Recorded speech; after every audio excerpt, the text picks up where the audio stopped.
Hello all. इस lecture में हम लोग करेंगे bending of A cantilever when its weight is effective. इसमें हम बेसिकली करने क्या वाले हैं, हमारे पास एक सपोज बीम है। ठीक है, तो हमारे पास एक बीम है जो ग्रीन कलर से हमें शो हो रही है। हमने एक वेट लटका है जिसकी वजह से ये थोड़ा सा बेंड हो गई। ठीक है, तो बेंडिंग किसकी वजह से हो रही है? एक तो ये वेट डब्लू की वजह से हो रही है और एक इसका खुद का वेट है। तो बीम कैसे होती है, इस पॉइंट पे फिक्स रहेगा और ये आपका फ्री इंड रहेगा। तो ये इंड पे बीम सपोज किसी दीवार में फिक्स है और इस पॉइंट पे बीम क्या है, फ्री है। जैसे ही वेट लटकाओगे और प्लस बीम का खुद का वेट, दोनों मिलकर के इसको झुका देंगे। ठीक है, मान लेते हैं कि जो इंड पॉइंट या फ्री पॉइंट जो है उस पे जो डिप्रेशन आया, कितना आया, डेल्टा आया इनिशियल पोजीशन से। और at a distance X, X पे कितना आया, लेट से वाई डिप्रेस हुई, यानी यहाँ अगर मान ली इनिशियल पोजीशन रही होगी, इनिशियल पोजीशन बीम की क्या होगी, ये होगी। ठीक है, बट इसको हमने थोड़ा यहाँ बना दिया है समझने के लिए, बट एक्चुअल में इनिशियल पोजीशन यही है। तो यहाँ से लेकर के यहाँ तक जो डिस्टेंस होगी वो हो जाएगी डेल्टा, और यहाँ से लेकर यहाँ तक जो डिस्टेंस हो जाएगी वो हो जाएगी वाई। ठीक है, इसका हमें निकालना है कि डेल्टा की वैल्यू जो होगी, यानी डिप्रेशन जो फ्री इंड पे होगा वो हो जाएगा W plus 3/8 W0 L³ upon 3/IZ, जहाँ पे W0 क्या है, टोटल वेट ऑफ बीम। तो इसको हम करेंगे कैसे? सबसे पहले हमारे पास क्या है, सपोज ये रिजिड वॉल है और इस रिजिड वॉल में लेट से हमारे पास बीम ये इस तरीके से बेंड हुई। ठीक है, इस तरीके से बीम क्या हुई, बेंड हुई, है ना। बीम जब बेंड हुई ड्यू टू वेट W और एक इसका खुद का वेट था W0, W0 बीम का वेट है। ठीक, तो सबसे पहले इसमें हम कंसिडर क्या करेंगे, लेट से इसका एक छोटा सा पार्ट ले लेते हैं। तो ये बीम का ओरिजिनल पोजीशन हो गया, लेट से ये ओरिजिनल पोजीशन है ना। अगर इसका छोटा सा पार्ट हम कंसिडर करें, लेट से ये पार्ट, इसकी डिस्टेंस कितनी है, लेट से L-x। तो इस L-x पे ये मान लो ये पॉइंट है P डैश। तो हमें क्या करना है, L-x पे W जो है, W का मोमेंट यहाँ पे काम करेगा जो कि होगा W, है ना। एक फोर्स, एक वेट W आपने लटकाया है फ्री इंड पे। तो फ्री इंड, इसको थोड़ा सा हम लोग सही से बनाते हैं। फ्री इंड ये नहीं दिख रहा है सही से, मान लो ये फ्री इंड है यहाँ पे। ठीक है, ये आपके पास है डेल्टा, इसी को हमें निकालना है। तो इसको निकालने के लिए बेसिकली हम लोग क्या निकालते हैं, तो निकालेंगे बेंडिंग मोमेंट कितना है। बेंडिंग मोमेंट का क्या मतलब है, कोई एक छोटा सा पार्ट चूज करेंगे, लेट से L-x डिस्टेंस का पार्ट हमने चूज कर लिया। ठीक, L-x डिस्टेंस का, तो L-x का जब चूज करोगे तो यहाँ पे तो ये केवल W यहाँ पे लटका हुआ है, लेकिन इस पोर्शन पे भी एक फोर्स लगेगा नीचे की तरफ। और वो फोर्स कौन सा लगेगा, वो लगेगा beam of the weight of the beam, weight of the beam काम करेगा।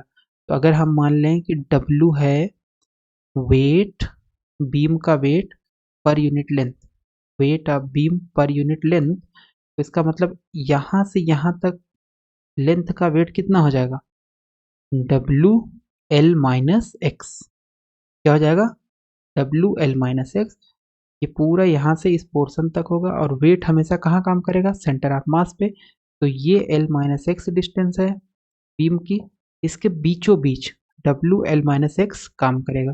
इसका मतलब PP डैश दूरी कितनी हो जाएगी, इसकी दूरी हो जाएगी L-x/2। ठीक है, तो टोटल मोमेंट अगर आप निकालो, यानी बेंडिंग मोमेंट आप निकालो about P dash, bending moment आ जाएगा आपके पास P डैश के अबाउट टोटल मोमेंट। तो एक फोर्स हो गया WL-x, तो ये हो जाएगा WL-x इंटू L-x अपॉन 2, और प्लस एक फोर्स हो गया W, तो इसका मोमेंट निकालेंगे। तो ये फोर्स हो गया, फोर्स से परपेंडिकुलर दूरी कितनी है, L-x, तो W, कैपिटल W L-x, ये आ गया बेंडिंग मोमेंट। क्योंकि बीम में कोई ऑसिलेशन नहीं हो रहा है, ये इक्विलिब्रियम में है, तो इसका मतलब है ये बेंडिंग मोमेंट किसके बराबर होगा, रीस्टोरिंग कपल। और रीस्टोरिंग कपल कितना होता है, एक तो अपने वेट लगाया तो बीम झुकी, लेकिन बीम के अंदर ही क्या काम करने लगे, रिस्टोरिंग कपल इस वेट का विरोध करेंगे, है ना, जैसे स्प्रिंग में होता है। रिस्टोरिंग कपल काम करेगा जो कि होता है Y I G upon are.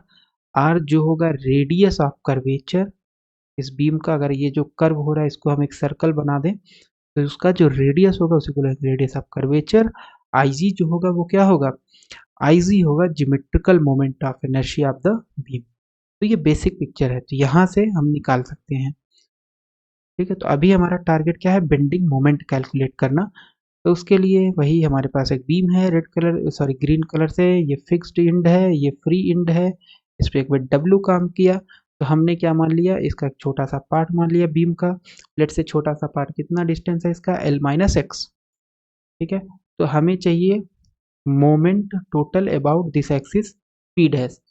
तो सबसे पहले एल माइनस एक्स है तो यहाँ पे बीम का वेट काम करेगा। बीम का वेट इस पोर्शन का कितना हो जाएगा, यानी इस पोर्शन का बीम का वेट हो जाएगा W L minus X, small W L minus X. Small W क्या है, वेट पर unit length of the beam, मतलब जितना लेंथ आपके पास बीम का होगा उसमें अगर डब्ल्यू से मल्टीप्लाई कर दोगे स्मॉल डब्ल्यू से तो उस टोटल लेंथ का वेट पता चल जाएगा। तो ये हो गया।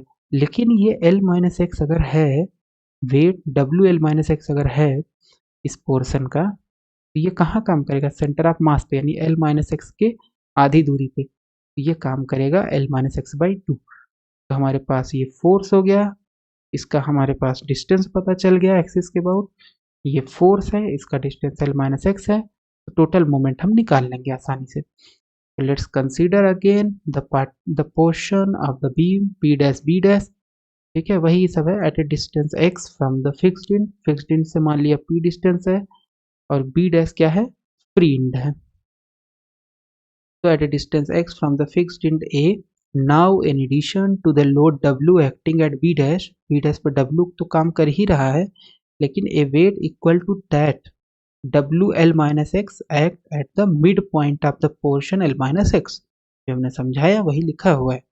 और ये मिड पॉइंट मान लिया है सी, यानी ये पॉइंट क्या है, एल माइनस एक्स का मिड पॉइंट सी, जहाँ पे काम करेगा small W L minus X. ठीक है, वेयर डब्ल्यू इज वेट पर unit length of the beam. तो टोटल बेंडिंग कपल कितना हो जाएगा, W L minus X plus small W L minus X into L minus X by two. In equilibrium bending couple is equal to bending moment. Bending moment या restoring couple जिसको हम बोलते हैं वो होता है Y I G upon are. ये हो जाएगा Y I G upon R, hanging weight W L minus X, weight पर unit length of the beam small W upon two L minus X का स्क्वायर हो जाएगा Y I G upon R. अब R की value approximately कितनी होती है, 1 upon D two Y upon D X square. ठीक है, तो ये होता है, यहाँ पे 1 अपान आर है, रख देंगे। सो वाई क्या है, depression at X distance from the fixed end.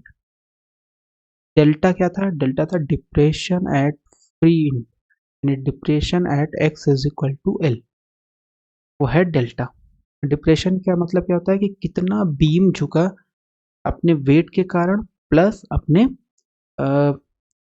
Plus external wait W के कारण, उसी को बोला जाता है डिप्रेशन। तो यहाँ पे रख देंगे 1 अपान आर का value, so D two Y upon D X square हो जाएगा, दिया गया इतना।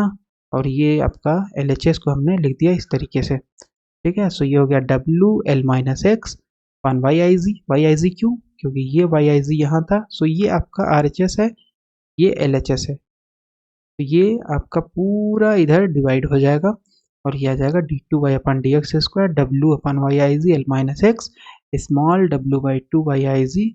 इसको ओपन करेंगे, L square plus X square minus two L X. अब हम D two Y by D X square को क्या लिख सकते हैं, D by D X into D Y by D X W upon Y I G L minus X small W upon two Y I G, और इसको ऐसे लिख दिए।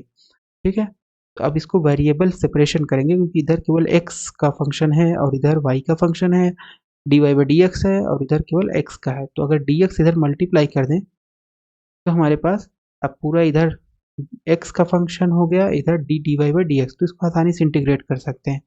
हमें चाहिए क्या,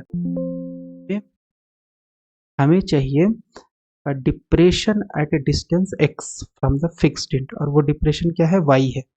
तो ये हो गया, इंटीग्रेशन कर देंगे इसका, तो dy बाई dx, और इधर इंटीग्रेशन करेंगे तो इंटीग्रेशन की प्रॉपर्टी है प्लस है, तो एक बार इसका हो जाएगा प्लस इसका हो जाएगा।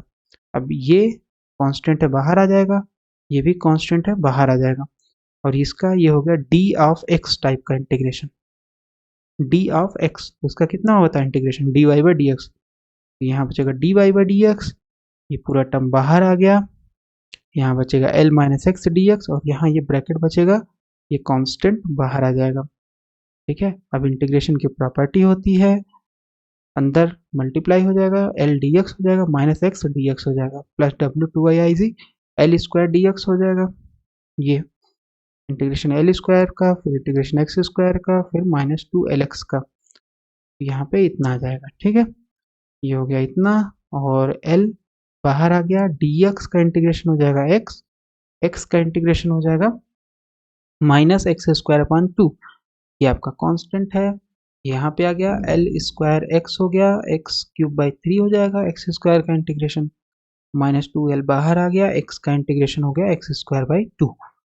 ये हमारे पास वैल्यू आ गई, लेकिन इंटीग्रेशन डिफिनिट नहीं इनडिफिनिट है, तो इसके मतलब है यहाँ पे इंटीग्रेशन कांस्टेंट भी आएगा। तो इंटीग्रेशन कांस्टेंट कैसे निकालेंगे, बहुत आसान है, बाउंड्री कंडीशन, बाउंड्री कंडीशन क्या है, x बराबर जीरो पे कोई भी डिप्रेशन नहीं है, है ना।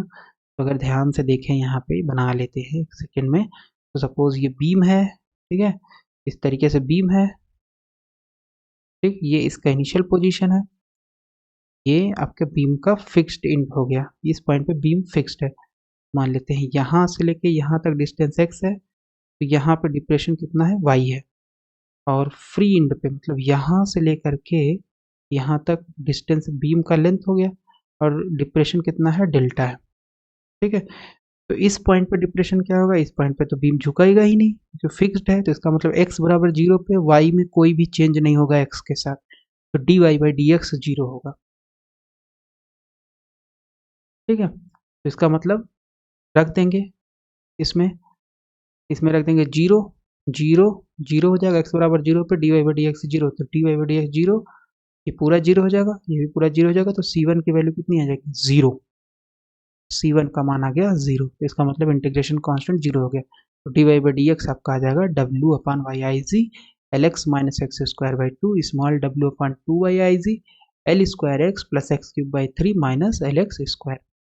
हमें चाहिए था वाई, ये एक्स डिस्टेंस पे कितना डिप्रेशन है, अब फिर से इधर पूरा x का फंक्शन है, इधर पूरा क्या है, इधर dy है, तो हम वेरिएबल सेपरेशन यूज करेंगे, इधर मल्टीप्लिकेशन हो जाएगा, सो dy का इंटीग्रेशन, और ये पूरा इधर चला गया, तो ये इधर एक हमने ब्रैकेट लगा दिया और इंटीग्रेशन dx कर दिया। ठीक है, तब इंटीग्रेशन की राइट 7, इंटीग्रेशन की प्रॉपर्टी क्या है, ये कांस्टेंट है बाहर हो जाएगा, एक बार इसका इंटीग्रेशन प्लस ये कांस्टेंट बाहर, एक बार इसका इंटीग्रेशन, ये हो जाएगा डब्ल्यू अपान वाई आई जी, लेकिन अब माइनस था अंदर, तो अंदर जब माइनस है तो अलग अलग कर देगा, L X D X minus X square upon two D X W upon two Y I G L square X D X X cube by three D X minus L X square D X, L बाहर हो गया तो X D X, one by two बाहर हो गया x square D X, ये पूरा यहाँ पे रहेगा, एल स्क्वायर बाहर हो गया तो यहाँ एक्स डी एक्स बचा, प्लस वन बाई थ्री बाहर हो गया, एक्स क्यूब डी एक्स बचा, एल भी बाहर हो गया, यहाँ बचा X square D X, X का इंटीग्रेशन हो जाएगा X square by two minus half X square का integration X cube by three, ये पूरा टर्म आपका बाहर है, ये ब्रैकेट एल स्क्वायर एक्स का इंटीग्रेशन हो जाएगा X square by two one by three X cube का इंटीग्रेशन हो जाएगा X to the power four upon four minus L X square का हो जाएगा X cube by three plus C two. ठीक है, C2 क्या है, इंटीग्रेशन कांस्टेंट, तो हमने निकाल लिया, ये स्मॉल y है, this is not capital y, capital y हम लोग यूज कर रहे हैं, दिस इज स्मॉल y आ गया, है ना, कैपिटल y हम लोग यूज करते हैं यंग्स मॉडुलस के लिए, तो y है आपके पास। अब ये क्वेश्चन होता है कि C2 कैसे निकलेगा, बाउंड्री कंडीशन से, x बराबर जीरो पे कोई भी डिप्रेशन नहीं है, यानी फिक्स्ड पॉइंट पे कोई डिप्रेशन नहीं है, y बराबर जीरो, तो मतलब ये जीरो हो जाएगा, ये जीरो हो जाएगा, ये जीरो हो जाएगा, तो C2 जीरो आ जाएगा आपका। बाउंड्री कंडीशन है x बराबर जीरो, y बराबर जीरो, रख देंगे जीरो बराबर जीरो प्लस C2, तो C2 आ गया जीरो, तो इसका मतलब y की वैल्यू आ गई W/YIZ LX square by 2, C2 का मान रख देंगे यहाँ पे, तो ये पूरी वैल्यू आ जाएगी LX square by 2 minus X cube by 6, यहाँ पे ये आ जाएगा plus W/2YIZ L square X square upon 2 X to the power 4 upon 3 into 4 minus L X cube by 3। ठीक, हमें क्या चाहिए था, फ्री इंड पे डिप्रेशन, फ्री इंड मतलब x बराबर एल पे, y बराबर कितना हो जाएगा डेल्टा। ठीक है, और यही मैक्सिमम डिप्रेशन है, तो यहाँ पे आ जाएगा डेल्टा और x बराबर एल रख देंगे, तो वह W/YIZ एल बाई 2, एक्स की जगह एल स्क्वायर हो, एक्स की जगह एल तो एल स्क्वायर हो गया, एल क्यूब बाई 6 हो गया, प्लस ये आ गया प्लस एल स्क्वायर, एक्स की जगह एल स्क्वायर, एक्स एल रख देंगे, एल स्क्वायर हो जाएगा, एल टू द पावर 4 और ये आ गया एल एल क्यूब। ठीक है, एल एल क्यूब आ गया। ठीक, इसको सॉल्व कर लेंगे, तो ये हो गया L cube by 2 minus L cube by 6 W/2YIZ L two the power 4 L two the power 4 L two the power 4 upon 2 12 3 आ जाएगा। बहुत आसान है ना, सिंपल कैलकुलेशन।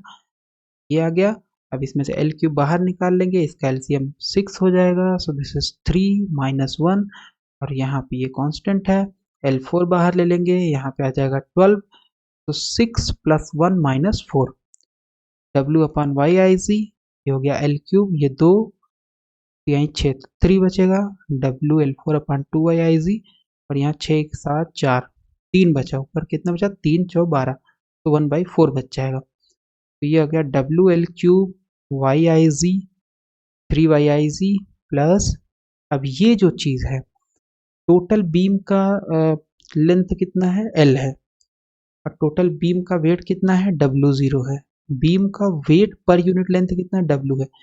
अगर टोटल बीम के लेंथ में हम स्मॉल w से मल्टीप्लाई कर देंगे तो क्या आ जाएगा, वो आ जाएगा W0, इसका मतलब स्मॉल w इंटू एल, तो बचेगा कितना एल क्यूब, तो यहाँ पे लिख सकते हैं कैपिटल W0। ठीक है, कैपिटल W0 एल क्यूब बाहर निकाल लेंगे इसमें से, एल क्यूब अपॉन 3YIZ, तो अब बच जाएगा W प्लस 3/8 W0, जहाँ पे W है आपके पास एक्सटर्नल वेट, W0 क्या है total weight of the cantilever, तो ये हमने निकाल लिया मैक्सिमम डिप्रेशन।